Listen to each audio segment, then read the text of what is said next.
Hello friend, स्वागत है आप सभी का अपने चैनल आज क्लास में। आज की इस वीडियो में सामाजिक विज्ञान के आप लोग 5वें प्रैक्टिस सेट को सॉल्व कीजिएगा। इस प्रैक्टिस सेट में 48 महत्वपूर्ण ऑब्जेक्टिव प्रश्न हैं जो 2021 बोर्ड एग्जाम के लिए काफी महत्वपूर्ण है। तो एक भी प्रश्न आप स्किप मत कीजिएगा, शुरू से लेकर अंत तक देखिएगा ताकि आपकी तैयारी बहुत ही अच्छी हो जाए। प्रैक्टिस सेट करने से बहुत सारे फायदे होते हैं।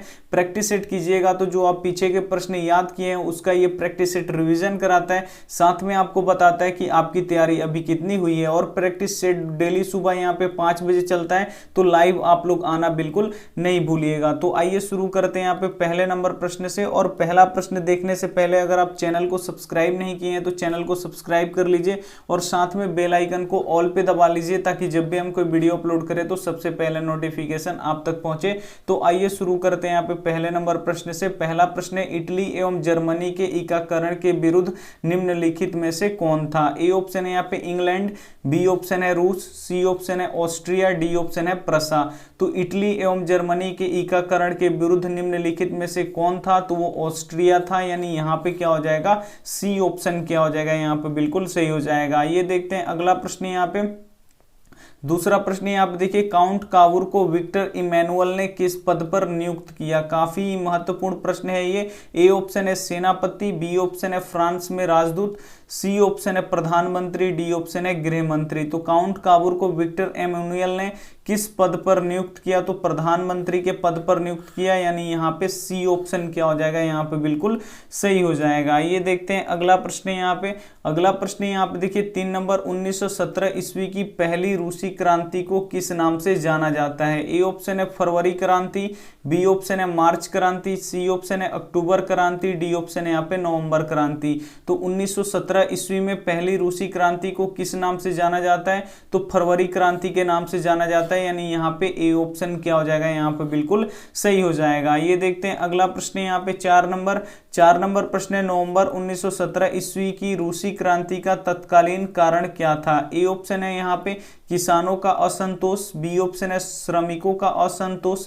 सी ऑप्शन है रासपुटिन की भूमिका, डी ऑप्शन है प्रथम विश्व युद्ध में रूस की पराजय। काफी महत्वपूर्ण प्रश्न है। नवंबर 1917 ईस्वी में रूसी क्रांति का तत्कालीन कारण क्या था? तो प्रथम विश्व युद्ध में रूस का यहाँ पे पराजय हो गया था, यही इसका क्या था? तत्कालीन कारण था, यानी यहाँ पे डी ऑप्शन क्या हो जाएगा? यहाँ पे बिल्कुल सही हो जाएगा। ये देखते हैं अगला प्रश्न यहाँ पे। अगला प्रश्न यहाँ पे देखिए 5 नंबर प्रश्न है, हिंद चीन क्षेत्र में कौन से देश आते हैं? काफी महत्वपूर्ण प्रश्न है। ए ऑप्शन है चीन, वियतनाम, लाओस, बी ऑप्शन है हिंद चीन, वियतनाम, लाओस, सी ऑप्शन है यहाँ पे Cambodia, Vietnam, Laos, D option है यहाँ पे कंबोडिया, वियतनाम, चीन, थाईलैंड। तो यहाँ पे देखिए हिंद ची बस नाम ही है इसका हिंद ची, लेकिन ना इसमें हिंदुस्तान आता है ना ही इसमें चीन आता है, बस ये नाम है हिंद ची क्षेत्र। और हिंद ची क्षेत्र में कौन कौन से देश आते हैं? तो कंबोडिया, लाओस और वियतनाम आते हैं, यानी यहाँ पे सी ऑप्शन क्या हो जाएगा? यहाँ पे बिल्कुल सही हो जाएगा। ये देखते हैं अगला प्रश्न यहाँ पे 6 नंबर प्रश्न है, अंकोर वाट का मंदिर कहाँ स्थित है? जो अंकोर वाट का मंदिर है वो कहाँ पे स्थित है आपको बताना है। ए ऑप्शन है वियतनाम, बी ऑप्शन है थाईलैंड, सी ऑप्शन है लाओस, डी ऑप्शन है कंबोडिया। तो अंकोर वाट का मंदिर यहाँ पे आपको बताना है कि कहाँ है। तो अंकोर वाट का मंदिर कंबोडिया में स्थित है, यानी यहाँ पे क्या हो जाएगा? डी ऑप्शन क्या हो जाएगा? यहाँ पे बिल्कुल सही हो जाएगा। उम्मीद करते हैं ये प्रश्न आपको अच्छे लग रहे हैं तो प्लीज आप लोग वीडियो को लाइक कर दीजिए और चैनल को सब्सक्राइब नहीं किए हैं तो चैनल को आप लोग प्लीज सब्सक्राइब कर लीजिए और शुरू से लेकर अंत तक यहाँ पे वीडियो देखिएगा। पूरे 48 के 48 प्रश्न आप देखिएगा। 48 प्रश्न देखिएगा तो आपको यहीं पे 48 प्रश्न याद भी हो जाएंगे। आइए देखते हैं अगला प्रश्न यहाँ पे।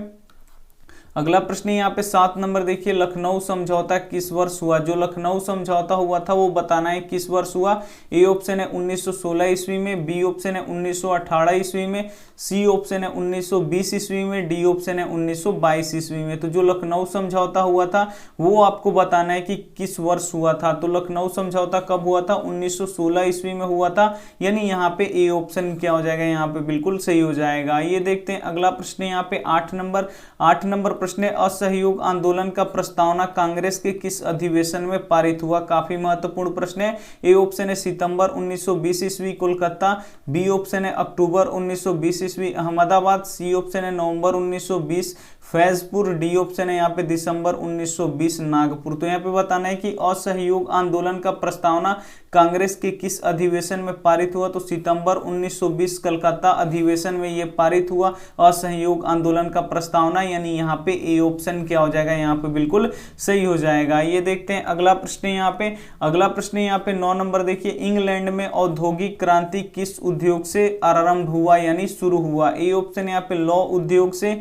बी ऑप्शन है खान उद्योग से, सी ऑप्शन है वस्त्र उद्योग से, डी ऑप्शन है परिवहन उद्योग से। तो सबसे पहले औद्योगिक क्रांति कहां पे शुरू हुआ ये प्रश्न पूछता है। तो सबसे पहले औद्योगिक क्रांति इंग्लैंड में शुरू हुआ था, और इंग्लैंड के किस उद्योग से शुरू हुआ था जो औद्योगिक क्रांति शुरू हुआ था? तो ये इंग्लैंड में औद्योगिक क्रांति किस उद्योग से शुरू हुआ था?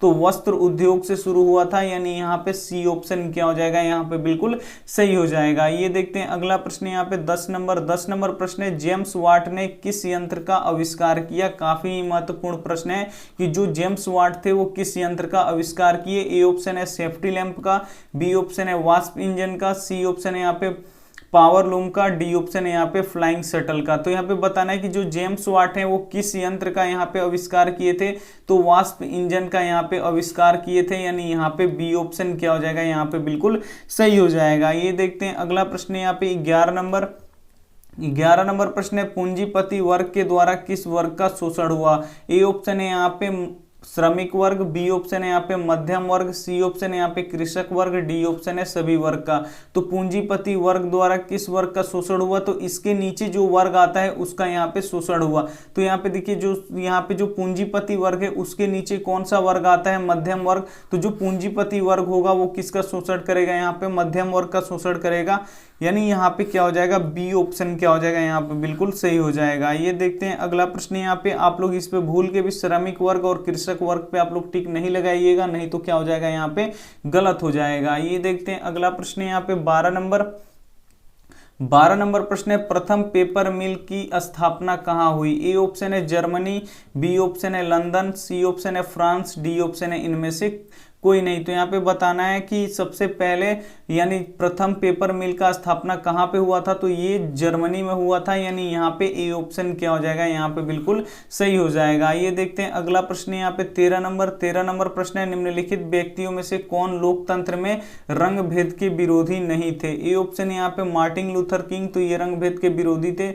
बी ऑप्शन है महात्मा गांधी, तो ये भी रंग भेद के विरोधी थे। सी ऑप्शन यहाँ पे ओलंपिक धावक टॉमी स्मिथ एवं जॉन कॉर्लिस, ये भी क्या थे, रंग भेद के विरोधी थे। लेकिन ये जो डेसगुडी थे ये रंग भेद के विरोधी नहीं थे, यानी यहाँ पे डी ऑप्शन क्या हो जाएगा, यहाँ पे बिल्कुल सही हो जाएगा। ये देखते हैं 14 नंबर प्रश्न, यहाँ पे 14 नंबर प्रश्न है, निम्नलिखित में से कौन ईसाई बहुल देश है? यहाँ पे बताना है कि वो कौन सा देश है जो ईसाई बहुल देश है। ए ऑप्शन है यहाँ पे उत्तरी आयरलैंड, बी ऑप्शन है यहाँ पे नीदरलैंड, सी ऑप्शन है क ख दोनों, डी ऑप्शन है इनमें से कोई नहीं, यानी क ख का मतलब यहाँ पे ए बी दोनों। तो यहाँ पे देखिए निम्न में से कौन ईसाई बहुल देश है? तो ये उत्तरी आयरलैंड और नीदरलैंड दोनों ही क्या है, ईसाई बहुल देश है, यानी इसमें ईसाई जो धर्म है उसके मानने वाले लोग सबसे अधिक होते हैं, यानी यहाँ पे सी ऑप्शन क्या हो जाएगा, यहाँ पे बिल्कुल सही हो जाएगा। यहाँ पे ए और बी दोनों क्या हो जाएगा, यहाँ पे सही हो जाएगा। उत्तरी आयरलैंड और यहाँ पे नीदरलैंड दोनों में ही ईसाई बहुल ये दोनों देश है, यानी यहाँ पे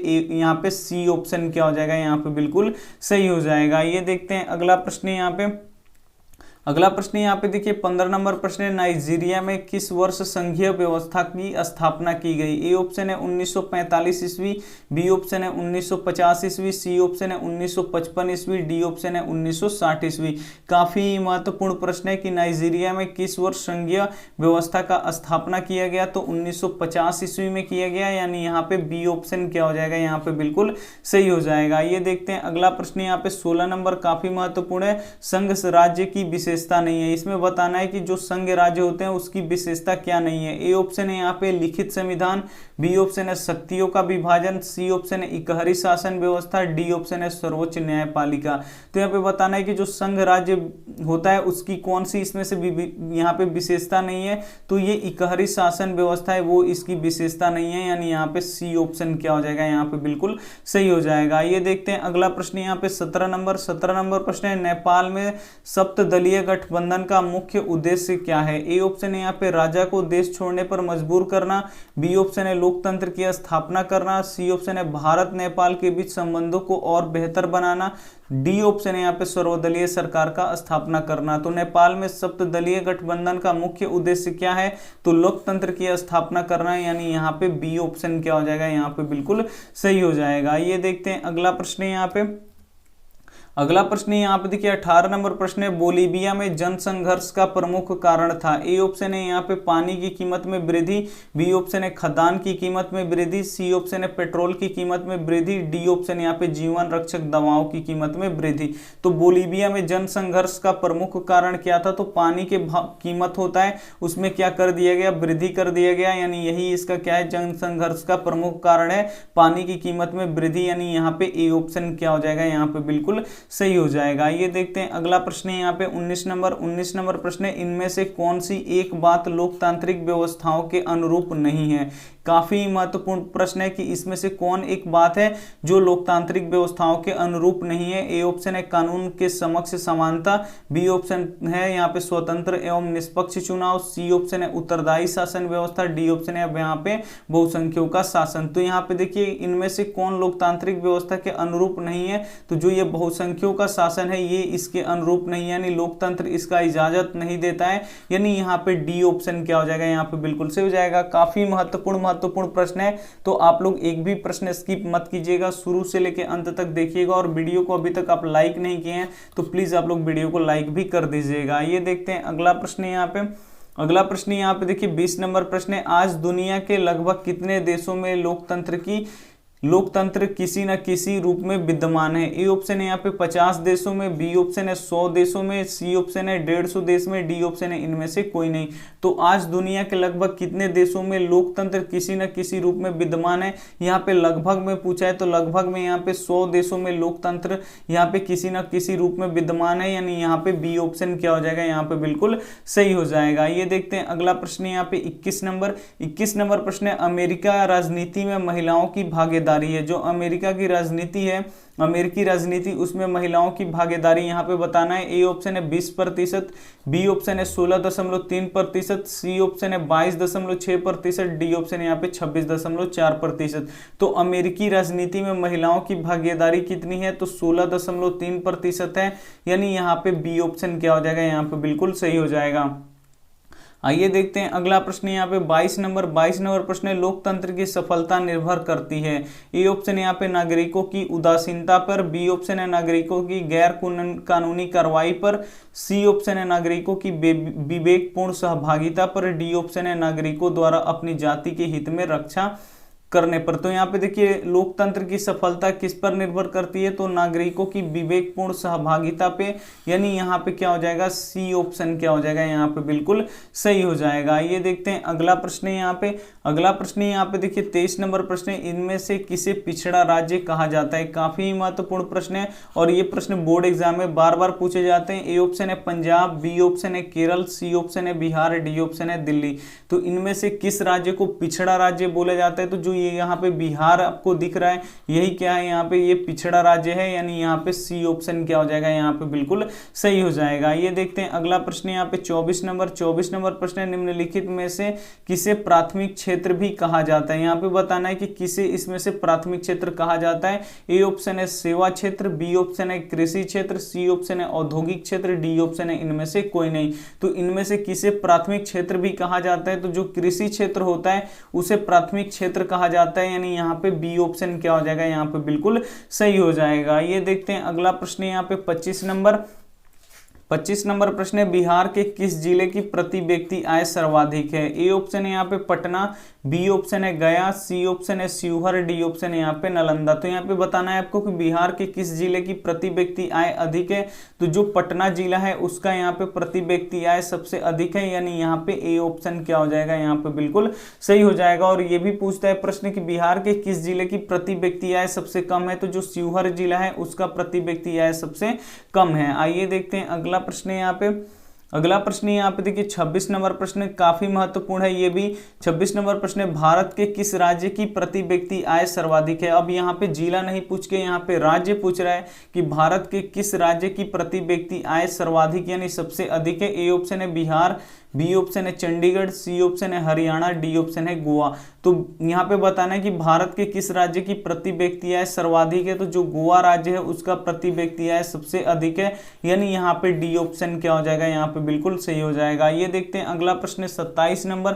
27 नंबर प्रश्न यहाँ पे विनिमय के रूप होते हैं, जो विनिमय होते हैं उसके रूप होते हैं। ए ऑप्शन है वस्तु विनिमय प्रणाली, बी ऑप्शन है यहाँ पे मौद्रिक विनिमय प्रणाली, सी ऑप्शन है क ख दोनों, डी ऑप्शन है इनमें से कोई नहीं। तो जो विनिमय के रूप है, तो विनिमय के रूप कौन कौन से हैं, तो वस्तु विनिमय प्रणाली और मौद्रिक विनिमय प्रणाली, ये दोनों क्या है विनिमय के रूप हैं, यानी यहाँ पे क ख यानी ए और बी दोनों होगा, यानी यहाँ पे सी ऑप्शन क्या हो जाएगा, यहाँ पे बिल्कुल सही हो जाएगा। वीडियो अच्छी लग रही हो तो आप लोग वीडियो को जरूर लाइक कर दीजिए और आप लोग शुरू से लेकर अंत तक वीडियो जरूर देखिए। आइए देखते हैं अगला प्रश्न यहाँ पे। अगला प्रश्न यहाँ पे देखिए 28 नंबर प्रश्न है, मुद्रा वह है जिसके चारों तरफ संपूर्ण आर्थिक विज्ञान चक्कर काटता है, यह किसका वक्तव्य है। ए ऑप्शन है यहाँ पे क्राउथर, बी ऑप्शन है मार्शल, सी ऑप्शन है ट्रेटस्कट, डी ऑप्शन है इनमें से कोई नहीं। तो यहाँ पे बताना है कि मुद्रा वह है जिसके चारों तरफ संपूर्ण आर्थिक विज्ञान चक्कर काटता है, यह वक्तव्य किसका है, तो ये मार्शल का वक्तव्य है, यानी यहाँ पे बी ऑप्शन क्या हो जाएगा, यहाँ पे बिल्कुल सही हो जाएगा। ये देखते हैं 29 नंबर प्रश्न। यहाँ पे 29 नंबर प्रश्न है, सूक्ष्म वित्त की सुविधा निम्नलिखित में से किसे दी गई है। यहाँ पे देखिए ए ऑप्शन है ऊंचे साहूकारों को, बी ऑप्शन है छोटे छोटे तबके के लोगों को, सी ऑप्शन है बड़े तबके के लोगों को, डी ऑप्शन है इनमें से कोई नहीं। तो सूक्ष्म वित्त की सुविधा निम्नलिखित में से किसे दी गई है, तो छोटे छोटे तबके के लोगों को दी गई है, यानी यहाँ पे बी ऑप्शन क्या हो जाएगा, यहाँ पे बिल्कुल सही हो जाएगा। ये देखते हैं अगला प्रश्न यहाँ पे 30 नंबर प्रश्न है, सेवा क्षेत्र का सकल घरेलू उत्पाद में योगदान है। यहाँ पे बताना है जो सेवा क्षेत्र होता है उसका सकल घरेलू उत्पाद में कितना प्रतिशत योगदान है। ए ऑप्शन है 55.1%, बी ऑप्शन है 60%, सी ऑप्शन है 68%, डी ऑप्शन है इनमें से कोई नहीं। तो सेवा क्षेत्र का सकल घरेलू उत्पाद में कितना प्रतिशत का योगदान है, तो 55.1% का योगदान है, यानी यहाँ पे ए ऑप्शन क्या हो जाएगा, यहाँ पे बिल्कुल सही हो जाएगा। ये देखते हैं अगला प्रश्न यहाँ पे। अगला प्रश्न यहाँ पे देखिए 31 नंबर प्रश्न है, वैश्वीकरण के अंतर्गत निम्नलिखित में से किसे शामिल किया जाता है। ए ऑप्शन यहाँ पे उदारीकरण, बी ऑप्शन है निजीकरण, सी ऑप्शन है वैश्वीकरण, डी ऑप्शन है यहाँ पे उपयुक्त सभी। तो वैश्वीकरण के अंतर्गत निम्नलिखित में से किसे शामिल किया गया है, तो उदारीकरण को भी शामिल किया गया है, निजीकरण को भी शामिल किया गया और वैश्वीकरण को भी शामिल किया गया है, यानी तीनों को शामिल किया गया है। तो यहाँ पे सही जवाब हो जाएगा डी, उपयुक्त में से सभी, यहाँ पे क्या हो जाएगा, यहाँ पे बिल्कुल सही हो जाएगा। ये देखते हैं अगला प्रश्न यहाँ पे 32 नंबर प्रश्न है, उपभोक्ता निम्नलिखित में से किस कारण शोषण के शिकार होते हैं। जो उपभोक्ता होते हैं वो किस कारण से यहाँ पे शोषण के विरुद्ध होते हैं। ए ऑप्शन यहाँ पे शिक्षा में कमी, तो बिल्कुल सही बात है, बी ऑप्शन है गरीबी का प्रभाव, ये भी सही बात है, सी ऑप्शन है यहाँ पे जागरूकता की अभाव, ये भी सही बात है। ये इन्हीं के कारण ये क्या होते हैं कि इनका शोषण होता है, यानी यहाँ पे क्या हो जाएगा, यहाँ पे डी ऑप्शन क्या हो जाएगा, सही हो जाएगा। उपयुक्त सभी क्या हो जाएगा, यहाँ पे बिल्कुल सही हो जाएगा। आइए देखते हैं अगला प्रश्न यहाँ पे 33 नंबर प्रश्न है, लौह अयस्क किस प्रकार का संसाधन है। जो लौह अयस्क है वो किस प्रकार का संसाधन है, यहाँ पे बताना है। ए ऑप्शन नवीकरणीय, बी ऑप्शन है जैव, सी ऑप्शन है प्रवाह, डी ऑप्शन है यहाँ पे अनवीकरणीय। तो जो लौह अयस्क होता है वो उसका भंडारण सीमित है और ये आने वाले समय में ये क्या हो जाएगा, खत्म हो जाएगा। तो ये कौन सा यहाँ पे संसाधन होगा, तो अनवीकरणीय संसाधन होगा। इसे हम पुनः उत्पादित नहीं कर सकते, जब खत्म हो जाएगा तो एक बाइक ये सब क्या हो जाएगा, खत्म हो जाएगा, फिर हम लोहा नहीं बना सकते, यानी यहाँ पे डी ऑप्शन अनवीकरणीय क्या हो जाएगा, यहाँ पे बिल्कुल सही हो जाएगा। ये देखते हैं अगला प्रश्न यहाँ पे 34 नंबर प्रश्न काफी महत्वपूर्ण है, हमारे देश का कुल क्षेत्रफल कितना है। ए ऑप्शन है यहाँ पे 24.8 करोड़ हेक्टेयर, बी ऑप्शन है 28.4 करोड़ हेक्टेयर, सी ऑप्शन है यहाँ पे 32.8 करोड़ हेक्टेयर, डी ऑप्शन है 36.4 करोड़ हेक्टेयर। तो हमारे देश में कुल क्षेत्रफल कितना है, तो यहाँ पे 32.8 करोड़ हेक्टेयर है, यानी यहाँ पे सी ऑप्शन क्या हो जाएगा, यहाँ पे बिल्कुल सही हो जाएगा। ये देखते हैं अगला प्रश्न है यहाँ पे 35 नंबर प्रश्न है, गंगा नदी पर गांधी सेतु किस शहर के निकट अवस्थित है। बताना है कि जो गंगा नदी पे गांधी सेतु है यानी गांधी सेतु पुल है वो किस शहर के निकट में अवस्थित है। ए ऑप्शन है यहाँ पे भागलपुर, बी ऑप्शन है कटिहार, सी ऑप्शन है पटना, डी ऑप्शन है गया। तो गांधी सेतु पुल है जो वो किस शहर के निकट है, जो गंगा नदी पे है, तो ये पटना जो यहाँ पे शहर है उसके निकट है, यानी यहाँ पे सी ऑप्शन क्या हो जाएगा, यहाँ पे बिल्कुल सही हो जाएगा। ये देखते हैं अगला प्रश्न है 36 नंबर प्रश्न है, 1951 से 1980 के ईस्वी तक लगभग कितना वर्ग किलोमीटर वन क्षेत्रफल कृषि भूमि में परिवर्तित हुआ। ए ऑप्शन है यहाँ पे 30,000, बी ऑप्शन है 26,200, सी ऑप्शन है 25,200, डी ऑप्शन है यहाँ पे 35,500। तो 1951 से लेके 1980 ईस्वी तक लगभग कितना वर्ग किलोमीटर वन क्षेत्रफल कृषि भूमि में परिवर्तित हुआ, तो 26,200 यहाँ पे परिवर्तित हुआ, यानी यहाँ पे क्या हो जाएगा, बी ऑप्शन क्या हो जाएगा, यहाँ पे बिल्कुल सही हो जाएगा। ये देखते हैं अगला प्रश्न है यहाँ पे, यहाँ पे देखिए 37 नंबर प्रश्न है, छत्तीसगढ़ भारत का कितना प्रतिशत लौह अयस्क उत्पादन करता है। जो भारत का एक राज्य है छत्तीसगढ़, उसको बताना है यहाँ पे कि कितना प्रतिशत लौह अयस्क उत्पादित करता है। ए ऑप्शन है 10%, बी ऑप्शन है 20%, सी ऑप्शन है 30%, डी ऑप्शन है यहाँ पे 40%। काफी महत्वपूर्ण प्रश्न है कि यहाँ पे छत्तीसगढ़ भारत का कितना प्रतिशत यहाँ पे लौह अयस्क उत्पादित करता है, तो 20% ये उत्पादित करता है। तो यहाँ पे सही जवाब हो जाएगा बी ऑप्शन क्या हो जाएगा, यहाँ पे बिल्कुल सही हो जाएगा। ये देखते हैं अगला प्रश्न है यहाँ पे, 38 नंबर, प्राकृतिक गैस किस खनिज के साथ पाया जाता है। जो प्राकृतिक गैस होता है उसको बताना है कि किस खनिज के साथ पाया जाता है। ए ऑप्शन है यूरेनियम, बी ऑप्शन है पेट्रोलियम, सी ऑप्शन है चूना पत्थर, डी ऑप्शन है यहाँ पे कोयला। तो प्राकृतिक गैस किस खनिज के साथ पाया जाता है, तो ये पेट्रोलियम के साथ पाया जाता है, यानी यहाँ पे बी ऑप्शन क्या हो जाएगा, यहाँ पे बिल्कुल सही हो जाएगा। ये देखते हैं अगला प्रश्न यहाँ पे 39 नंबर प्रश्न, निम्नलिखित में से कौन सा उस कृषि प्रणाली को दर्शाता है जिसमें एक ही फसल लंबे चौड़े क्षेत्रफल में उगाई जाती है। ए ऑप्शन है यहाँ पे स्थानांतरण कृषि, बी ऑप्शन है रोपण कृषि, सी ऑप्शन है बागवानी कृषि, डी ऑप्शन है यहाँ पे गहन कृषि। तो निम्नलिखित में से कौन सा उस कृषि प्रणाली को दर्शाता है जिसमें एक ही फसल लंबे चौड़े क्षेत्र पर उगाई जाती है, तो वो कौन सा यहाँ पे कृषि है, तो वो रोपण कृषि है, यानी यहाँ पे बी ऑप्शन क्या हो जाएगा, यहाँ पे बिल्कुल सही हो जाएगा। ये देखते हैं अगला प्रश्न है यहाँ पे देखिए 40 नंबर प्रश्न है, पहली आधुनिक सूती वस्त्र मिल मुंबई में स्थापित की गई थी, क्यों। ए ऑप्शन है यहाँ पे मुंबई एक पतन है, बी ऑप्शन है यह कपास उत्पादन क्षेत्र के निकट अवस्थित है, सी ऑप्शन है मुंबई में पूंजी उपलब्ध थी, डी ऑप्शन है यहाँ पे उपयुक्त सभी। तो पहली आधुनिक सूती वस्त्र मिल यहाँ पे कहाँ पे स्थापित किया गया है, तो मुंबई में स्थापित किया गया है। और मुंबई में क्यों स्थापित किया गया है, क्योंकि मुंबई एक पतन है और यहाँ पे देखिए कपास उत्पादक क्षेत्र के निकट है, यानी यहाँ से जो कपास होता है उत्पादन होता है वहां से ये मुंबई क्या था, निकट था। और यहाँ पे देखिए मुंबई में पूंजी की उपलब्धता भी थी, यानी यहाँ पे डी ऑप्शन क्या हो जाएगा, यहाँ पे बिल्कुल सही हो जाएगा। ये देखते हैं अगला प्रश्न यहाँ पे 41 नंबर प्रश्न है, देश में कितने विशेष आर्थिक क्षेत्र विकसित हैं। ए ऑप्शन है यहाँ पे क ऑप्शन है 10, बी यानी यहाँ पे ख ऑप्शन है 7, यहाँ पे ग ऑप्शन है 15, यहाँ पे घ ऑप्शन है यहाँ पे 5। तो देश में कितने विशेष आर्थिक क्षेत्र विकसित है, तो यहाँ पे ग ऑप्शन यहाँ पे बिल्कुल सही हो जाएगा, 15 यहाँ पे आर्थिक क्षेत्र विकसित है, यानी यहाँ पे ग ऑप्शन क्या हो जाएगा, यहाँ पे बिल्कुल सही हो जाएगा। ये देखते हैं अगला प्रश्न यहाँ पे देखिए 42 नंबर, बिहार में कितने प्रतिशत क्षेत्र में खेती की जाती है। ए ऑप्शन है 50%, बी ऑप्शन है 60%, सी ऑप्शन है यहाँ पे यानी ग ऑप्शन है 80%, यहाँ पे घ ऑप्शन है 36.5%। तो यहाँ पे बताना है कि बिहार में कितने प्रतिशत क्षेत्र में खेती की जाती है, तो यहाँ पे 60% जो क्षेत्र होता है उसमें खेती किया जाता है, यानी यहाँ पे बी ऑप्शन क्या हो जाएगा, यहाँ पे बिल्कुल सही हो जाएगा। ये देखते हैं अगला प्रश्न यहाँ पे 43 नंबर प्रश्न है, अशोक पेपर मिल किस जिले में स्थित है। जो अशोक पेपर मिल है वो किस जिले में स्थित है। ए ऑप्शन है समस्तीपुर, बी ऑप्शन है यहाँ पे पटना, सी ऑप्शन है पूर्णिया, डी ऑप्शन है अरिया।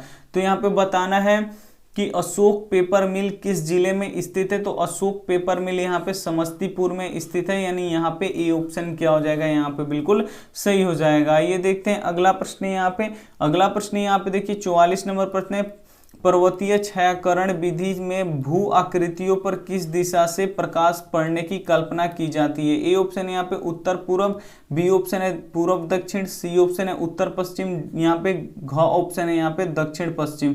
तो यहाँ पे देखिए पर्वतीय छायाकरण विधि में भू आकृतियों पर किस दिशा से प्रकाश पड़ने की कल्पना की जाती है, तो उत्तर पश्चिम यहाँ पे दिशा से प्रकाश पड़ने की कल्पना की जाती है, यानी यहाँ पे गो ऑप्शन क्या हो जाएगा, यहाँ पे बिल्कुल सही हो जाएगा। ये देखते हैं 45 नंबर प्रश्न, इनमें से कौन मानव जनित आपदा है। इसमें से पहचानना है कि कौन है जो मानव जनित आपदा है। ए ऑप्शन है सांप्रदायिक दंगे, तो ये मानव जनित आपदा है। बी ऑप्शन है आतंकवाद, तो ये भी मानव जनित आपदा है। सी ऑप्शन है महामारी, ये भी क्या है मानव जनित आपदा है, यानी यहाँ पे डी ऑप्शन क्या हो जाएगा, यहाँ पे उपयुक्त सभी क्या हो जाएगा, ये सभी क्या है मानव जनित आपदा है, यानी यहाँ पे डी ऑप्शन क्या हो जाएगा, यहाँ पे बिल्कुल सही हो जाएगा। ये देखते हैं अगला प्रश्न यहाँ पे।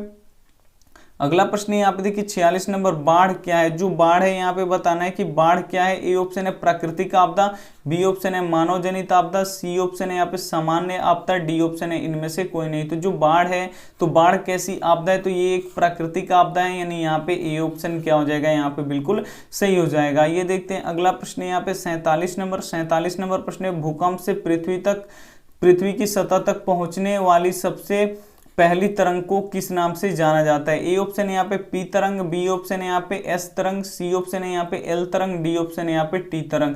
तो भूकंप से पृथ्वी की सतह तक पहुंचने वाली सबसे पहली तरंग कौन सी होती है, तो पी तरंगे होती हैं। इनके चाल होता है वो सबसे अधिक होता है, यानी यहाँ पे ए ऑप्शन क्या हो जाएगा, यहाँ पे बिल्कुल सही हो जाएगा। ये देखते हैं अगला प्रश्न यहाँ पे 48 नंबर। 48 नंबर प्रश्न है, भूस्खलन वाले क्षेत्र में ढलान पर मकानों का निर्माण क्या है। ए ऑप्शन यहाँ पे उचित यानी सही है, बी ऑप्शन है अनुचित यानी सही नहीं है, डी ऑप्शन यहाँ पे लाभकारी है, डी ऑप्शन यहाँ पे उपयोगी है। तो यहाँ पे बताना है कि भूस्खलन वाले क्षेत्रों में ढलान पर मकान का निर्माण करना क्या है, तो ये अनुचित है, यानी ये सही नहीं है, यानी यहाँ पे बी ऑप्शन क्या हो जाएगा, यहाँ पे बिल्कुल सही हो जाएगा। ये थे हमारे 48 महत्वपूर्ण प्रश्न जो आपके 2021 बोर्ड एग्जाम के लिए काफी महत्वपूर्ण थे। तो आप लोग क्या कीजिएगा, जो प्रश्न आपको याद नहीं है उसे नोटबुक पे लिख के याद कर लीजिएगा, और वीडियो को लाइक नहीं किए हैं तो प्लीज आप लोग वीडियो को लाइक भी कर दीजिए। और आइए देखते हैं यहाँ पे होमवर्क प्रश्न, योजना आयोग का नया नाम क्या है। इसमें से बताना है कि योजना आयोग का नया नाम क्या है। ए ऑप्शन है नीति आयोग,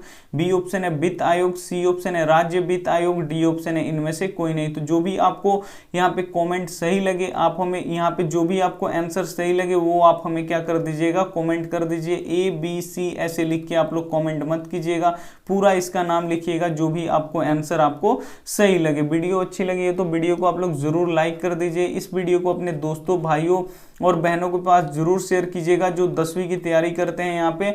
और यहाँ पे चैनल को सब्सक्राइब नहीं किए हैं तो चैनल को सब्सक्राइब कर लीजिए और साथ में बेल आइकन को ऑल पे दबा लीजिए, ताकि जब भी हम कोई वीडियो अपलोड करें तो सबसे पहले नोटिफिकेशन आप तक पहुंचे।